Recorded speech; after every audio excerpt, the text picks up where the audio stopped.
L'entrepreneur en Afrique est un programme qui a été lancé dans le cadre de la politique française de développement solidaire, donc depuis 2009, dans une optique en fait de pouvoir contribuer à l'émergence des PME, PMI africaines à caractère technologique, c'est-à-dire pouvoir accompagner la création des PME à forte valeur ajoutée en Afrique. Donc, ces PME sont principalement portées par des diplômés et cadres africains qui soient résidents en France ou dans les pays africains. Donc aujourd'hui, à travers effectivement cet objectif, on a mis en place un ensemble de services non financiers et services financiers pour pouvoir accompagner ces entrepreneurs dans tout le processus de création de leur entreprise. Donc, on s'est rendu compte que sur la problématique, sur le contexte de l'entrepreneuriat africain, notamment de la création de PME, donc il y a un ensemble de services qui existent en fait aujourd'hui. Donc à la fois des services non financiers, donc des services techniques managériels, mais aussi des services financiers. Et simplement, il y avait un maillon manquant dans ce processus, c'était l'assistance technique et scientifique dans certains cas, dont peut avoir besoin certains projets donc, de création de PME pour leur développement. Donc un exemple concret, il y a un jeune burkinabé qui est sortant de Télécom Lille qui veut créer une espèce de box pour faciliter la téléphonie sur Internet, donc en utilisant les technologies IP. Et l'idée par la suite, c'est de pouvoir embarquer au sein de ce box un ensemble de technologies pouvant faciliter la téléphonie sur Internet à un coût qui soit moindre, mais aussi un ensemble d'autres services pour des services, enfin pour des entreprises, pour même l'administration, pour qu'ils puissent utiliser effectivement la téléphonie à un coût assez économique. Pour cet entrepreneur, il lui manquait l'appui technique pour pouvoir concevoir en fait son box. Il s'est retourné effectivement vers l'entrepreneur en Afrique pour l'aider donc à concevoir ce box. Donc nous, on l'a fait travailler avec une école d'ingénieurs de Lille, donc Télécom Lille, pendant presque une année. Donc Télécom Lille l'a aidé à concevoir le box en fonction des technologies locales, donc en fonction du contexte local. Donc aujourd'hui, il a un box qui est fonctionnel et il va pouvoir démarrer ses activités à la rentrée, donc au mois de septembre. Donc voilà un exemple concret pour illustrer effectivement ce qu'on fait, mais aussi pour vous parler finalement de la problématique des PME à caractère technologique.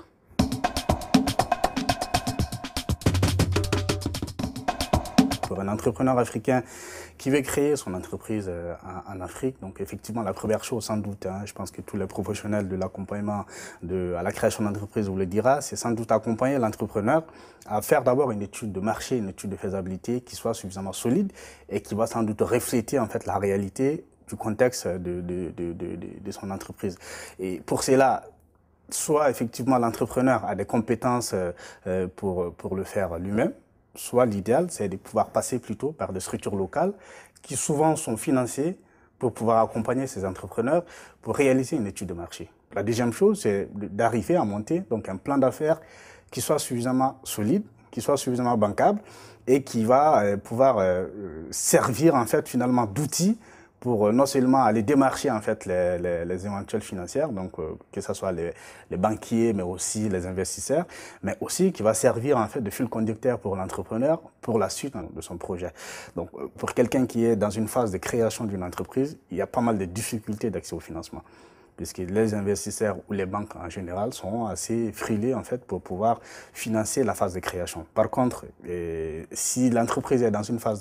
de développement ou de lancement d'un nouveau produit, c'est plus facile puisqu'on a suffisamment de traces comptables financiers qui pourront effectivement rassurer le banquier ou l'investisseur pour l'accès au financement. Donc cette partie accès au financement pour des entrepreneurs est un élément assez crucial et assez important. Donc, il faut savoir que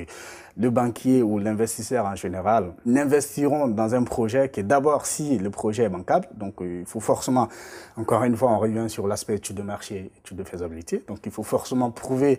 en tout cas par cette étude de marché, que le projet est suffisamment bancable. Mais aussi, il faut avoir un certain nombre de garanties,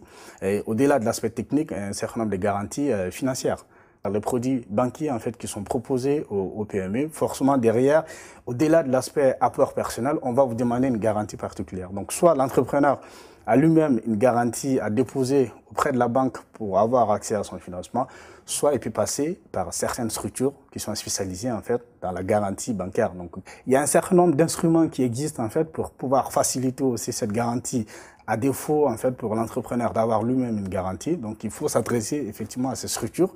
qui pourront effectivement à un moment donné étudier l'éligibilité de votre projet à ces garanties. Donc une fois que vous aurez accédé que vous avez eu accès au financement, donc après je pense que le gros du travail reste à faire encore, puisque vous rentrez là dans la phase concrète de mise en œuvre du projet. Donc en ce moment entre souvent le contexte local, le climat des affaires, le contexte social. Il faut forcément effectivement s'entourer de professionnels qui pourront vous conseiller sur le suivi post-création. Le fait qu'aujourd'hui ce prix, donc Orange, propose d'accompagner des projets dans le domaine des nouvelles technologies, si j'ai bien compris d'une manière générale, et tout à fait, on va dire, vient à un point nommé, puisque finalement, en Afrique, le domaine des télécommunications, comme vous savez, le secteur des télécommunications reste quand même le secteur, un des secteurs les plus porteurs en fait, donc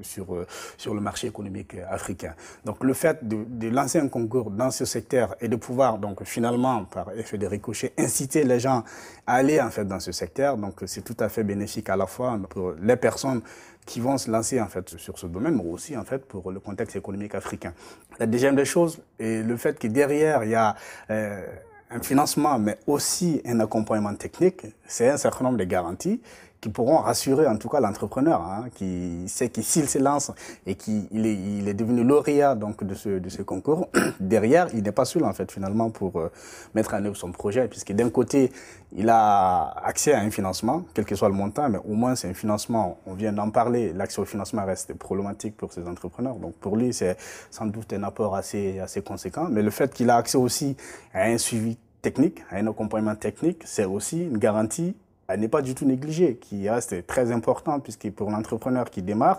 forcément, la première année, il reste quand même une année assez difficile, en fait, pour la plupart de ces entrepreneurs. Donc, bénéficier d'un coaching des professionnels dans le domaine pourra, enfin, en tout cas, sans doute pour l'entrepreneur, est quelque chose d'assez bénéfique.